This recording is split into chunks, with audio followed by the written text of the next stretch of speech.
नाश्ता वाटप करा परंतु नाही का म्हणजे आवाज नाही झाला पाहिजे. मी तर वेळ घेत नाही कारण बरोबर आहे तुम्हाला घरी कामं आहेत. अखंड विश्वाला शांतीचा संदेश देणारे महाकारुणिक तथागत भगवान बुद्ध यांच्या प्रतिमेला माझं सतशः अभिवादन. विश्वरत्न बोधिसत्व परमपूजनीय डॉक्टर बाबासाहेब आंबेडकर यांच्या प्रतिमेला माझं सतशः अभिवादन. शाहू फुले, संत कबीर, संत गाडगेबाबा, संत रोहिदास, बिरसा मुंडा, शिवाजी महाराज, रामसिंह, अण्णाभाऊ साठे या सर्व महापुरुषांच्या विचारांना माझं अभिवादन. माता रमाई, माता भीमाई, माता क्रांतिज्योती सावित्रीबाई फुले, माता अहिल्याबाई होळकर, माता जिजाऊ, माता रमाई या सर्व महामातेच्या प्रतिमेला माझं सतशः अभिवादन. आज रमाई जयंती खेड्यापाड्यात आणि सगळीकडे चांगल्या प्रकारे होत आहे. या 10 वर्षाच्या आधी किंवा 15 वर्षाच्या आधी रमाई जयंती माहिती नव्हतं. रमाईचं कार्य काय आहे बाबासाहेबांच्या जीवनात फक्त जे पुस्तक वाचत होते त्यांना माहिती होतं. परंतु आज आपण बघतो आहे खेड्यामध्ये सुद्धा रमाई जयंती चांगल्या प्रकारे होत आहे. मी वेळ घेत नाही, एक फक्त रमाईच्या जीवनावरती एक थोडं प्रसंग सांगते आणि मी संपवते. एक दिवस काय झालं, बाबासाहेब राजगुरूच्या बाजूने राहत होते राजगुरामध्ये आणि त्या शेजारी म्हणजे राजगुराच्या शेजारी रमाई राहायची. बाबासाहेब लंडनवरून आले आणि म्हणजे घराच्या शेजारी बाईची एक प्रसूती होत होती. त्या बाईला खूप वेदना होत होत्या. रमाई गेली एकटी आणि पुन्हा वापस आली. वापस आल्यानंतर बाबासाहेबाला म्हणते रमाई, बाबासाहेब तुम्ही डॉक्टर आहात ना, मग बाजूला प्रसूती होत आहे तर तुम्ही चला. तेव्हा बाबासाहेब रमाईला म्हणतात आणि बाबासाहेब रमाईच्या एक एक शब्दाचा विचार करत होते. बोलण्यावर त्यांनी अभ्यास करून पुस्तकं लिहित होते.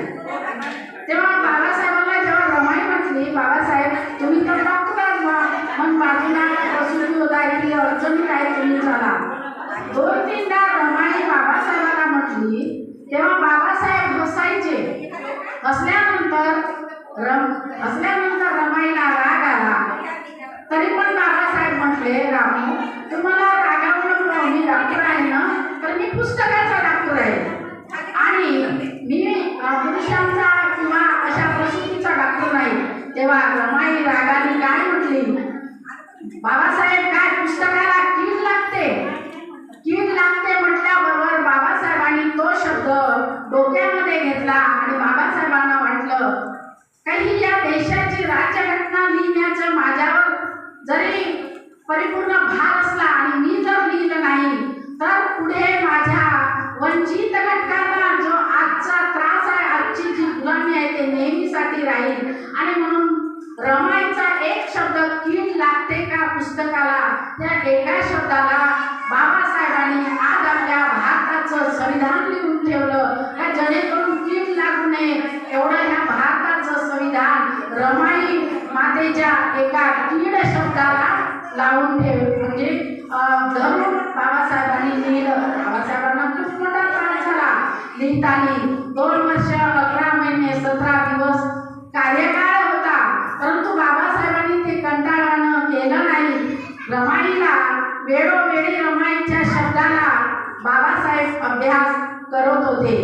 रमाई जरी या आमच्या त्यांच्या आणि आमच्या जीवनासाठी जर कंटाळली नसतील किंवा रमाईची साथ बाबासाहेबाला नसती, खरोखरच भगिनींनो आपण आज या ठिकाणी नसतोच आणि आपलं सुद्धा जगणं फार मोठं कठीण झालं असतं. रमाईचा त्याग हा सर्वांना माहीत आहे आणि म्हणून आज रमाईची जयंती सगळीकडे चांगल्या प्रकारे केली जात आहे. तसेच या ब्रह्मपुरी त्रिरत्न बौद्ध विहारामध्ये सुद्धा साजरी केली आणि वेळेचं भान ठेवून मी काही जास्त बोलत नाही. इथल्या जे पदाधिकारी लोकांनी हे जे सहकार्य करून ही चांगली जयंती मनवली आणि मला इथे मान सन्मान दिला, अध्यक्षनीय स्थान दिलं, असं मी सर्व उपासक उपासिकांचं आणि इथल्या पदाधिकाऱ्यांची मी मनापासून अभिनंदन करते, आभार मानते. सर्वांना मैत्रीपूर्ण जय भीम, नमो बुद्धाय. खूप खूप धन्यवाद काकू. अगदी आलापालीवरूनच काही दिवसातच आपल्या इथे राहायला आलेल्या आपल्या भगत काकू नियमित लिहायला देत असतात मंगलेला आणि सगळ्यांना मैत्रीपूर्ण जयभीमपासून सुरुवात करून त्या मैत्रिणीच राहत असतात. आणि असे आमच्या भगत काकूला आणि अध्यक्षीय पद देऊन आमंत्रित केलं आणि ते आमच्या याला मान देऊन ते आपलं अध्यक्षपद स्वीकारलं. त्याबद्दल भगत काकूचे खूप खूप आभार. यानंतर